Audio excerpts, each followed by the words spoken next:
Good evening and welcome to Tucker Carlson Tonight. One of the benefits of living for a while is you get to see how the story ends.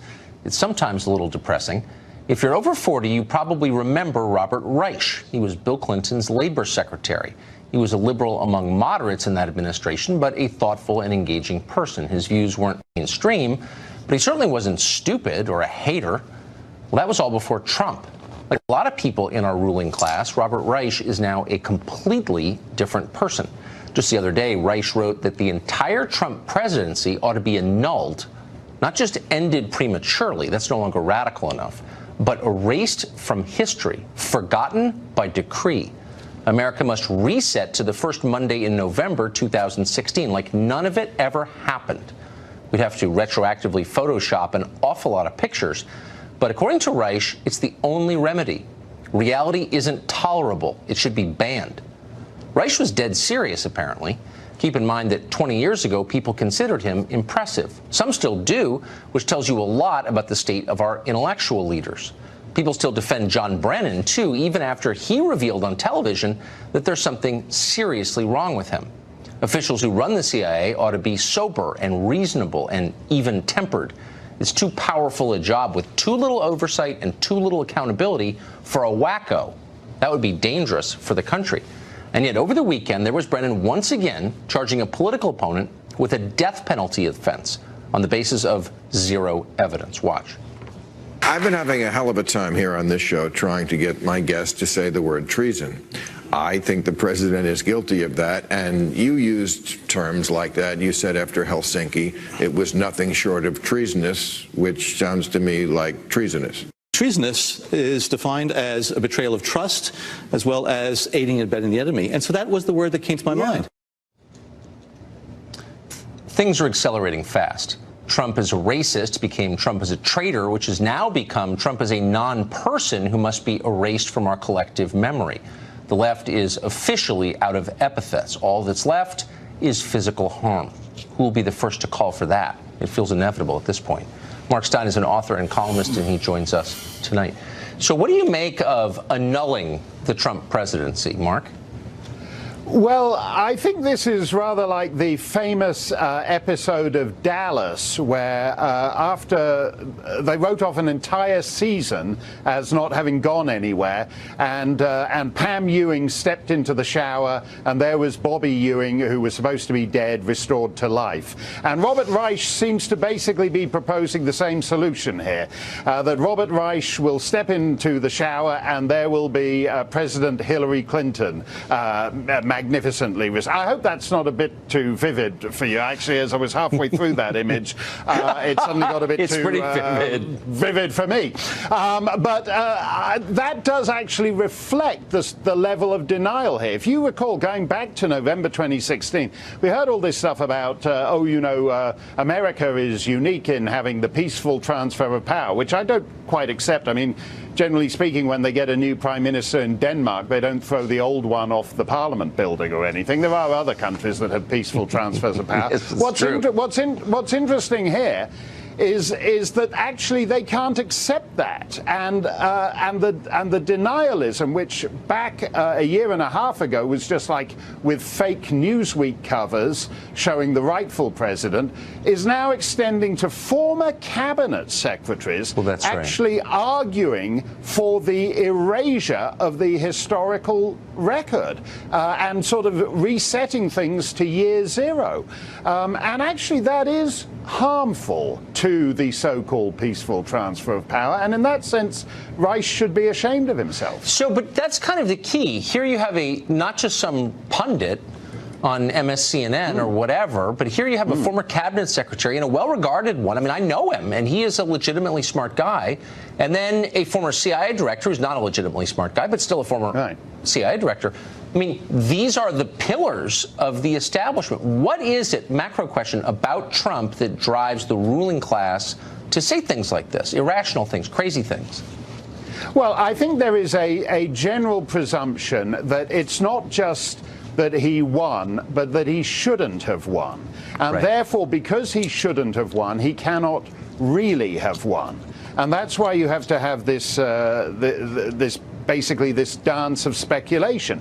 Now, the treason accusation, I think, is actually, for a start, treason is giving aid and comfort to the enemy, and actually Russia isn't the enemy at the moment. In fact, it was President Obama who mocked the very idea that Russia was even a sort of geopolitical rival of any kind. So we're not at war with Russia. The idea that that is actually possible of rising to the level of treason is faintly absurd. But I think it's the need to delegitimize, and you know, a couple of cycles ago that just meant mocking the other guy as being stupid and being unworthy of it and all the rest of it. But it's actually gone on to something far more dangerous, which is actually delegitimizing the entire system. When you have major political figures saying that, in effect, the peaceful transfer of power is not possible, it can't possibly happen, therefore, if it does happen, it's illegitimate, it's not so much this or that president that they're delegitimizing, but actually the very possibility of civilized self-government by free exactly. people. So if the supposed adults on the left, Reich and Brennan and many others, are talking themselves into this frenzy where each round becomes more extreme than the last, how long before someone convinces himself that, you know, we need to storm the White House, we need to take action, like physical action here? That's the terminus of this, right? How could it not be? Well, that's what makes this at a certain level ridiculous. I mean, for Bill Maher, just before that bit with Brennan, said that this was the third biggest crisis in in America's history. The Revolutionary War, and then the Civil War, and now this. Well, what are you doing about it, Bill? You're having another decaf macchiato and finding another Canadian singer-songwriter to date. You're not pledging your life, your fortune, and your sacred honor, are you? And by the way, speaking of treason, if he is dating another Canadian singer-songwriter, that's like George Washington dating a United Empire loyalist at the time of the Revolutionary War. So he's not even serious about what he's saying, and that's what makes it decadent. If either this is, as Bill Maher says, the third great crisis in American history, or it's just something you guys are talking about over your Sauvignon Blanc for a giggle. But exactly. if they're not serious about it, they shouldn't be saying it, because somebody will take it seriously, and that's the real danger. Meanwhile, the middle class dies, and nobody cares. Mark Stein, thank you very much for that. Great to see you. Thanks a lot, Tucker. So is it legal, is it even possible to annul a presidency? Julian Epstein is a Democrat and former counsel to the House Judiciary Committee. He joins us now. So, Julian, I have noticed that the left has become more than anything a religious movement. And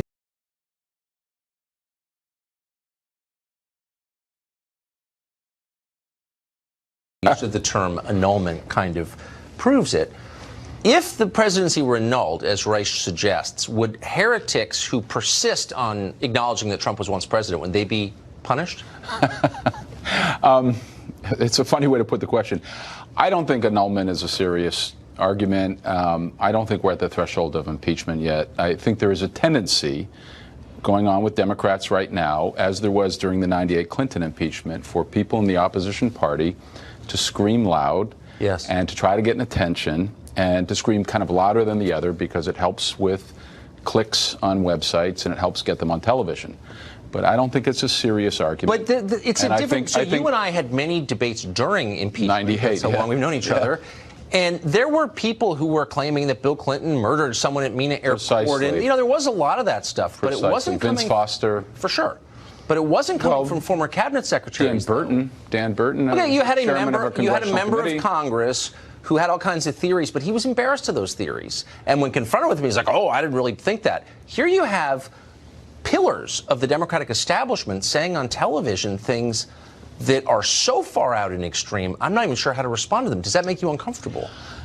I don't know if he's a pillar of the Democratic establishment. I think he was a labor secretary under Clinton, and I think he's a very good economist. I think he's a sharp thinker as an economist. He is not a lawyer, and I don't think he's a legal scholar, and I think he'd probably do better staying away from that. I think there were plenty of Republican members of Congress that said very extremist things during Clinton impeachment. So I think it happens on both sides. It's a natural thing that occurs. I don't think anybody accused Bill of Clinton of treason. So here you People have accuse Bill Clinton of murder. But not in public. I mean, they sort of whispered about it. But you didn't have, for example, a former head of the CIA. Does it bother you, actually, that John Brennan, who was complimented by Republicans, by the way, when he first got in, I'll concede that, but he was the head of the CIA, and now he's accusing a political opponent of a death penalty offense with no evidence. Does it bother you that he ran the most powerful intelligence agency in the world? Well, I think what Brennan was referring to, and people use treason in different ways. People sometimes use treason in a legal sense, and sometimes people use treason in a more vernacular sense. And I think what Brennan was talking about was Trump continually cozying with Putin, who I think most Republicans would agree is an enemy of the United States. Well, I wouldn't an opponent of the United States. I don't know if I would agree with that. I mean, he's certainly no more bloodthirsty than lots of Middle Eastern tyrants. I think if you look at what he's done with the airliners, I think if you look at what he's done in Crimea and Syria, I don't think he's a guy that's looking out for U.S. interests. No, of course he's not looking out for U.S. interests. I think he would undermine U.S. interests. So would a lot of countries. That was the point. But look, I think you can go back and forth. We could go back, as we did in '98, and you go back. You can find extremists on both sides who will say things that, again, I think are designed to get attention, get on television, get clickbait for the things. Sure, but then you also, and what you're saying is absolutely right, but you also have people like, I don't know, the ranking Democrat on the House Intel Committee, who on this show accused me of carrying water for Putin because I had sincere questions about the evidence of collusion. So you do have a kind of different level of extremism, I would argue, but it leads to this question, which is, if Trump is guilty of these crimes that virtually everyone on the left alleges, then why aren't we just saying out loud, there's an impeachment coming? Why are Democrats ashamed of that? As to the question of extremism, there's a lot of extremism going on both sides. And I hope, as a thoughtful guy that you are, that you would denounce it, the extremism that's occurring on the right. I denounce the extremism that's occurring on the left. I think the Robert Reich article was ridiculous. That's the first point. The second point is not everybody on the left is saying Trump is guilty of crimes. I don't think there's proof yet that Trump is guilty of crimes. I think the question on campaign finance, as we were discussing before we came on air, I don't think that reaches an impeachable offense, and I think it's questionable as whether it reaches a legal offense because of the ambiguity of campaign finance laws. We can talk about that more. No, of course I agree. I think completely. The question on collusion rests entirely on whether Trump had advanced knowledge of any illegal activity that was connected to Russian hacking. That has not been proven yet. So this Democrat is not alleging a crime as it involves Donald Trump. But you know as well as I that the pressure, and the polls bear this out, the pressure from Democratic voters to impeach if Democrats retake the House will be so overwhelming that what speaker could look at the people who just put him or her in that position and say, we're not impeaching?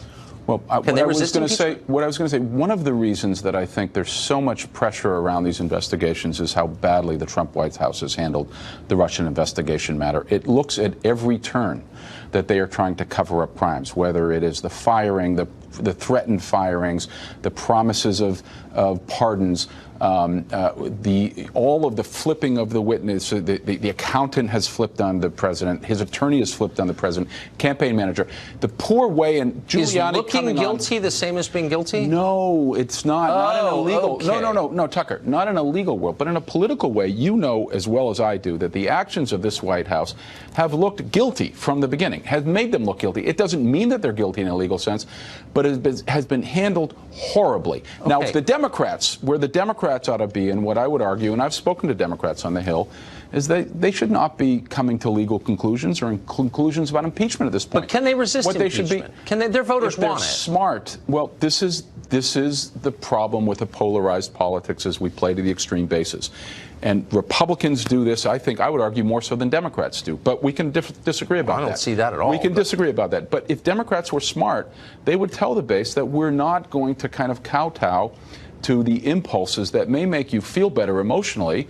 We're going to do what you and I would probably agree ought to be done here. Listen to the point. If you can find one Democratic leader, look, I agree with you. Of course, Democratic leadership. If you can find one Democratic leader with the huevos to say something like that on television, I'll give you $20. Well, I think that's basically what the Democrats are saying in other words. And what the Democrats ought to be saying, Tucker, is we're almost at time. We're not going to make conclusions about impeachment. We're not going to make conclusions about prosecution. We want facts to come out. We want to protect the independent counsel and all the other investigations that are underway. We should protect the integrity of the investigation. Then they should tell the treason and allow chorus the to shut facts up, and allow the facts to come out. All right. And you ought to be there, and I ought to be there, and we ought to say, let's make a decision. I've been saying that since day one. I'm just totally. It's been 2 years. But are you for the Republican plan, the Senate bipartisan Republican plan that protects the? I'm for running the government counsel? and like rescuing the middle class from oblivion. Well, that was the whole point what of about this. the Grassley bill that would protect the special counsel? Oh, I don't know. I don't think we should have any special counsels of any kind. It's unaccountable to the voters. But now that there's an investigation, mechanisms. Do you think the I just want it to go away and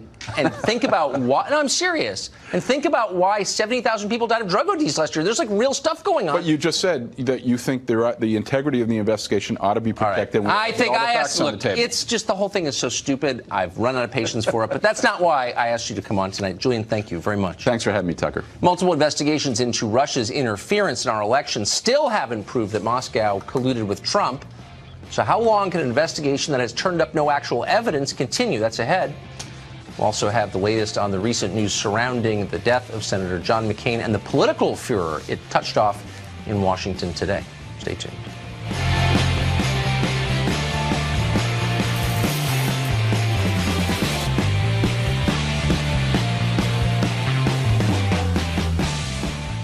Senator John McCain, who passed away this weekend at the age of 81, was a man of florid passions.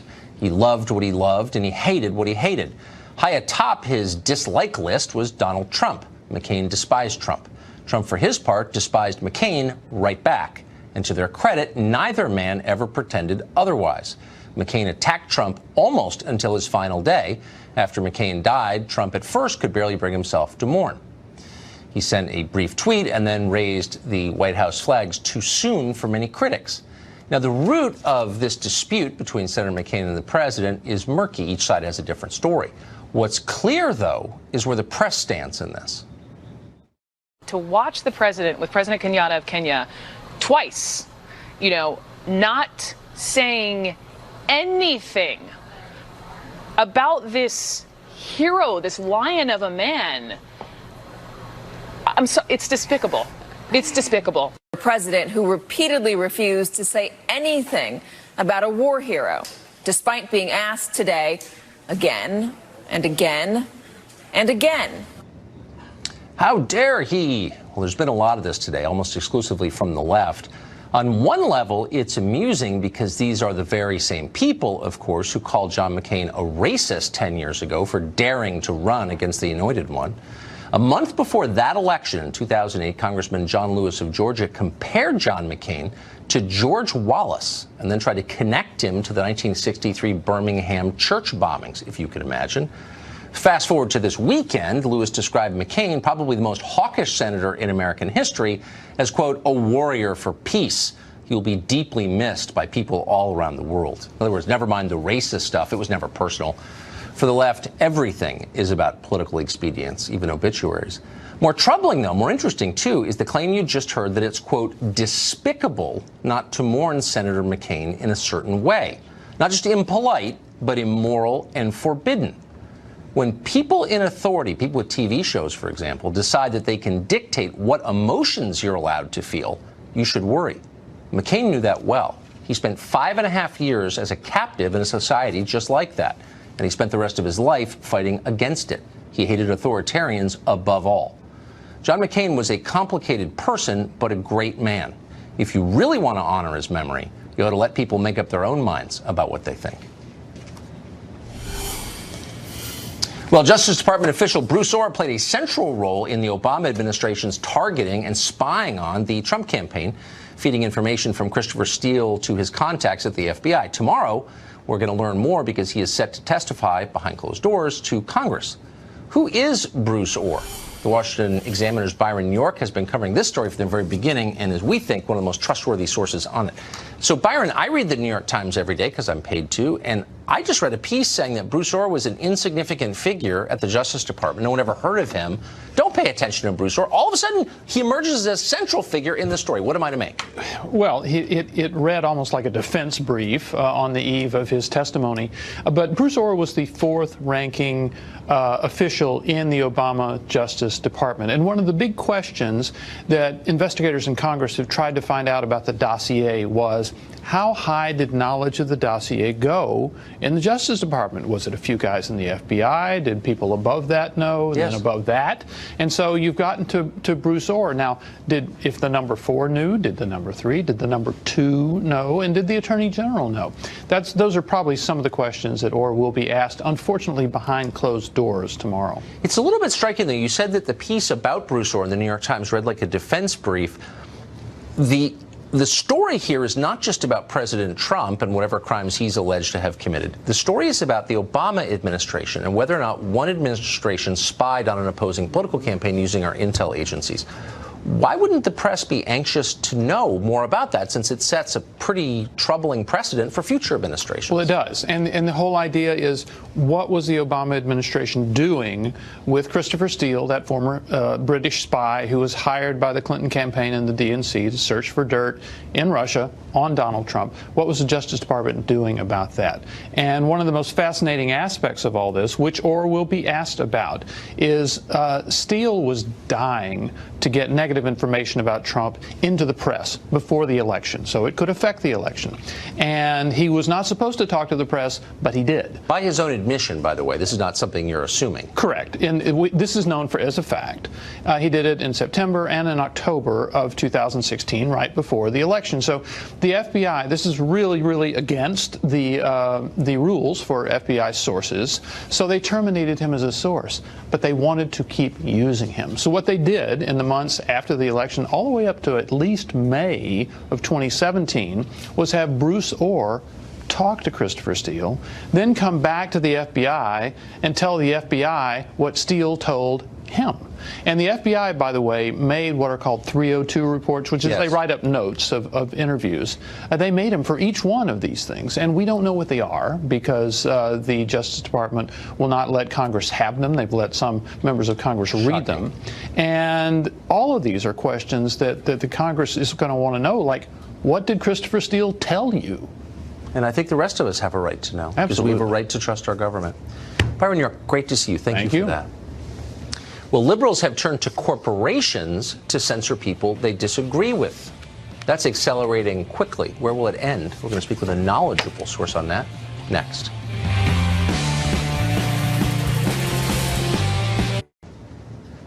Well, the Bill of Rights is a stumbling block on the way to shutting down speech that the left doesn't like, at least in government. But there's a new avenue for those who would like to censor what you say and think, and that's corporations. The left have wised up to this. If you want to stop someone from telling the truth, use companies to do it, the social media giants, and they are. So far, the most prominent casualty of the crusade against free expression has been the radio show host Alex Jones. But are we smart to think censorship will stop with him? Mark Penn is a former advisor to Bill Clinton. He is a liberal who still believes in the free exchange of ideas, and he joins us tonight. So thank you, Mark, for coming on. So I'm fascinated by the Alex Jones story because it was Alex Jones. Almost no conservatives rose to his defense because the idea was, well, Alex Jones, ew, yuck. But it's not really about Alex Jones, is it? It's about the idea that companies can make it impossible for your voice to be heard. Is that a precedent we should be comfortable with? Well, I really think you have to be worried about big tech becoming Big Brother. Yes. Because these used to be neutral platforms that said, we're open to free expression, that's our core value.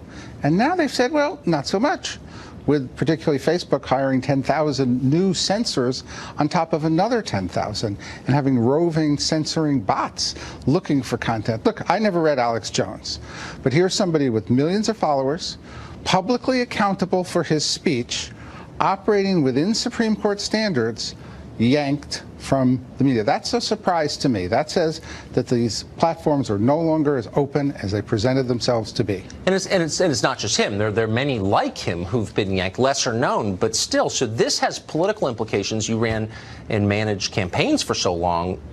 this must have occurred. A lot of our political debate takes place on social media platforms. So if they clamp down on one side of the debate, why wouldn't that influence an election's outcome? Well, obviously it could have a big influence on elections, increasingly because where people turn for their news is that they look at the news feeds that are run by the major social media companies.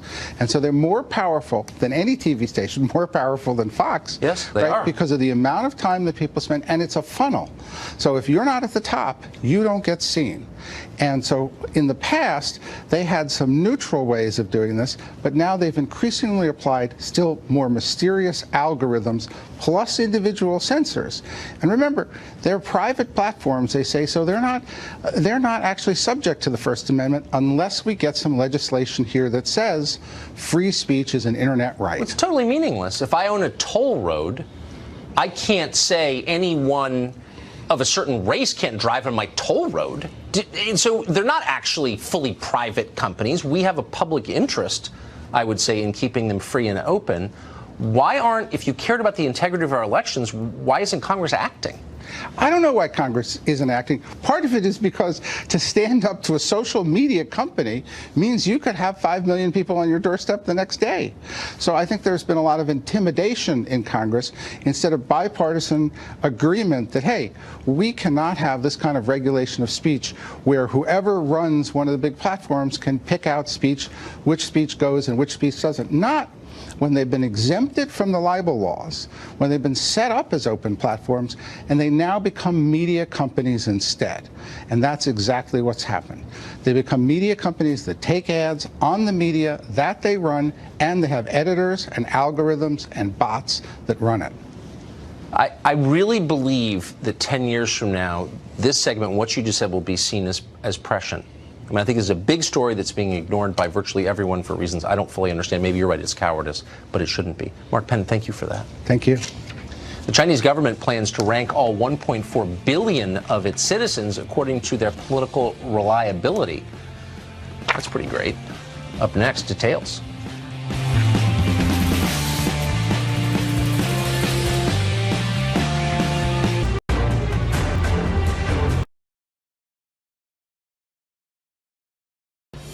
Nearly 1 out of every 5 human beings on the planet lives in China. That's almost 1.4 billion people total. To give you some sense of scale, the United States has less than 0.4 billion total. There's a lot of people. Now the Communist Chinese government wants to give every single one of these people a ranking. Chinese officials plan to use technology to collect and analyze people for their new social credit system, which will then allow the government to administer punishment and, of course, hand out rewards, the carrot and the stick, based on good and bad behavior. Political obedience, of course, will be central to this. It's basically naughty and nice, but there's no Santa in this calculation. What does this mean, and could it come here? Gordon Chang is author of The Coming Collapse of China, and he joins us tonight. Gordon, thank you very much for coming on. So this is such a dystopian vision that a government could exert this level of social control over a population this large. It's hard to believe this could happen. Is this actually going to happen? Well, it certainly is happening right now. What we have in China is that there's so many people there, of course. The government wants to control them, and so what they're doing is they're collecting data. They're collecting data from 600 million cameras that they'll have in place in 2020. They're going to have, traffic checks, all the rest of it. This is being rolled out, and it's being rolled out very quickly. So, for instance, you've got people who are not allowed to board planes and trains because their social credit score is far too low. So this is the kind of thing, since our ruling class pays such close attention to human rights abuses abroad, and we're always worried about Myanmar and what are they doing to journalists in Moscow. I mean, this seems like a glaring civil rights violation, human rights violation. Why do we never hear anything about it from the self-appointed moral watchdogs atop our society? That's a great question, and I actually don't know the answer for it because this is the biggest human rights abuse in the world today. And we have China putting people basically into internment camps in northwestern China. 1 million people. This is a crime against humanity. We don't hear about that either. And the thing that I think we will hear about it is when they roll out this system for foreigners. So we know that the Chinese government is tracking Chinese in the United States. They are actually contacting people in the U.S. This is just going to get worse and worse until the U.S. government pushes back. What about the tech companies, our tech companies that exert so much social control over our society? Have they issued an unequivocal statement against this, or do we suspect they sympathize with this idea? I think they probably sympathize with it because they sold much of the technology to the Chinese that they've used, incorporated into their system. Now, of course, the Chinese have been able to improve what they've gotten, but nonetheless, they would not be anywhere near their level of perfection if it weren't for U.S. and other Western companies. I mean, do we send them torture equipment, too, for political prisoners? I mean, at some point, can a company do something that's so morally repulsive that there's an outcry about it? I mean, the idea that American tech companies are abetting this garbage is unbelievable. It is unbelievable. And also, we've got American companies in Xinjiang, which is that region in northwestern China where you have, the attempt to eradicate the Muslim religion. Well, we have U.S. companies with big operations in Xinjiang, and, they shouldn't be in China anyway, but nonetheless, to be at the site of a human rights violation, which is the worst in the world, it's just indescribable, as you put it. Yeah, I'll keep that in mind next time the Google guys want to lecture me about my moral shortcomings. Gordon Chang, thank you very much. Great to see you. Thanks, Tucker. A professor, a feminist at an overrated and very expensive Northeastern college says that women have, quote, every right to hate men, all men, because men have done women wrong. All women, by all men. Obviously demented, and yet someone who agrees has been located and will join us next.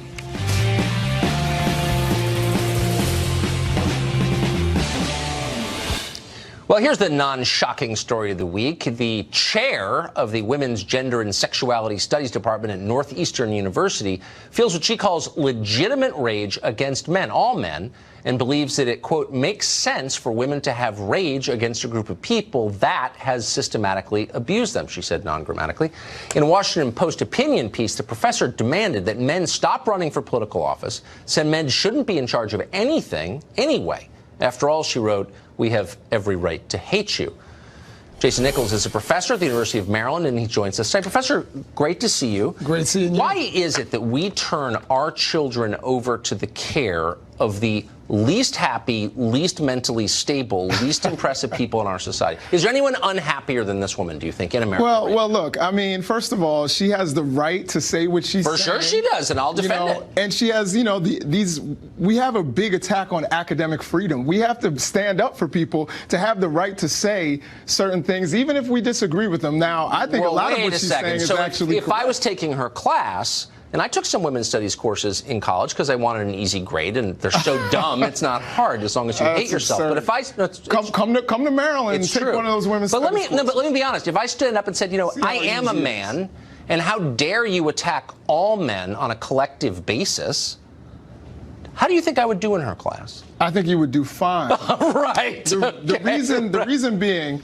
show me her evaluations. Are students out there saying, Professor Walters, I believe her name is, Professor Walters mistreated me because... Well, I don't know. The whole system is opaque. You can't get those data. We're getting into hypotheticals. Of course we are. But if she stood up and said, I dislike fill in the blank, some ethnic group, right. Polynesians. I was mugged by a Polynesian. I hate them. I have every right to hate them. If you're a Polynesian kid, I think you would have a right to say, gee, can I be treated fairly in this class? That's a reasonable But thing again, to wonder. that's apples and oranges. You know that men are the people who are in power. When we look at Fortune 500 companies, 4.5% of Fortune 500 companies have women CEOs. What does that have to do with anything? And women are the majority. The most powerful country in Europe is a woman. I mean, I guess that's the point, actually, that I would make. And we've never had female leadership. Is that you can't and you shouldn't ever make collective judgments about people on the basis of things they can't control. They're sexually. Yeah, but so what is the judgment that she's making? She's saying that patriarchy exists, that women are oppressed by men. Those things are true. But not all women are oppressed by men. That's a lie. And it's also a sign of mental illness to really believe So you don't believe every woman is oppressed by every man? That's like demented. So you need don't help know. if you think that. No one ever said that every woman was oppressed by every man. She's saying that patriarchy is a system that has existed for hundreds of years in which women are suppressed. And again, I can give you many examples, not only in our society, but in societies around the world. It's very hard for me not to keep on with the invective because she's so dumb that it shocks me she could teach in a college, okay? But I will set that aside and ask, if you believe that, how can you occupy a paying job at a university that a woman should be sitting in? Well, again, I think that I didn't agree with everything she said in that op-ed. Okay, but if you want to fight the patriarchy, look, I think there are ways to fight patriarchy. How about resign and give your job to a where woman? you don't have to resign and give jobs? But wouldn't that be pretty anyone. effective? I think one of the effective ways to do it is to recognize and be willing to accept female leadership. That's what she's really saying. No, I think what she's really saying is you should resign. I don't think that's what she's saying. The patriarchy is real, and give your job to a woman. No, I don't think that that's what she's saying. And the argument should be systemic. That's where I actually had an issue with what it was she was saying. Every man is the same. Just like every member of any ethnic group is not the same. But every man needs to recognize women and be open to female leadership, which many men are not, and that's the problem. I think that women should be open to treating men as individuals and not as a group. Yeah, I think that has happened historically, but right now we need for men to be open to female leadership. When you resign, call me. Professor, great to see you. Yeah, I'll call you for a job. Greg Gutfeld thinks our robot overlords are coming, and he applauds their arrival. He's here next to explain.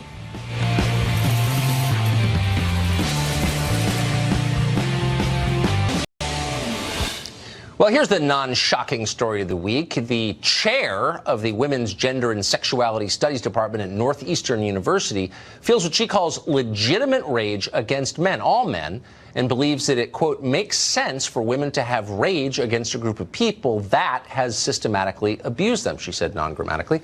In a Washington Post opinion piece, the professor demanded that men stop running for political office, said men shouldn't be in charge of anything anyway.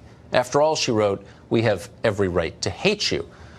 Jason Nichols is a professor at the University of Maryland, and he joins us today. Professor, great to see you. Great seeing you. Why is it that we turn our children over to the care of the least happy, least mentally stable, least impressive people in our society? Is there anyone unhappier than this woman, do you think, in America? Well, look, I mean, first of all, she has the right to say what she's saying. For sure she does, and I'll defend it. And she has, we have a big attack on academic freedom. We have to stand up for people to have the right to say certain things, even if we disagree with them. Now, I think a lot of what she's saying is actually correct. If I was taking her class, and I took some women's studies courses in college because I wanted an easy grade, and they're so dumb, it's not hard as long as you hate yourself. Absurd. But if I come to Maryland and take one of those women's studies courses. But let me be honest. If I stood up and said, I am a man, and how dare you attack all men on a collective basis, how do you think I would do in her class? I think you would do fine. Right. The reason being,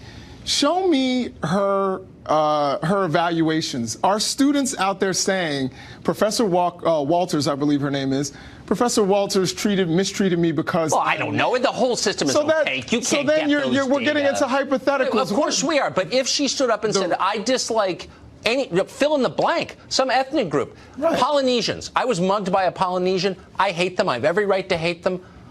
If you're a Polynesian kid, I think you would have a right to say, gee, can I be treated fairly in this class? That's a reasonable thing But again, to that's apples and oranges. You know that men are the people who are in power. When we look at Fortune 500 companies, 4.5% of Fortune 500 companies have women CEOs. What does that have to do with anything? And women are the majority. The most powerful country in Europe is a woman. I mean, I guess that's the point, actually, that I would make. And we've never had female leadership. Is that you can't and you shouldn't ever make collective judgments about people on the basis of things they can't control. They're sexually. Yeah, but so what is the judgment that she's making? She's saying that patriarchy exists, that women are oppressed by men.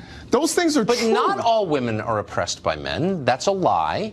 And it's also a sign of mental illness to really believe So you don't believe every that woman is oppressed by every man? That's like demented. So you need don't help know. if you think that. No one ever said that every woman was oppressed by every man. She's saying that patriarchy is a system that has existed for hundreds of years in which women are suppressed. And again, I can give you many examples, not only in our society, but in societies around the world. It's very hard for me not to keep on with the invective because she's so dumb that it shocks me she could teach in a college, okay?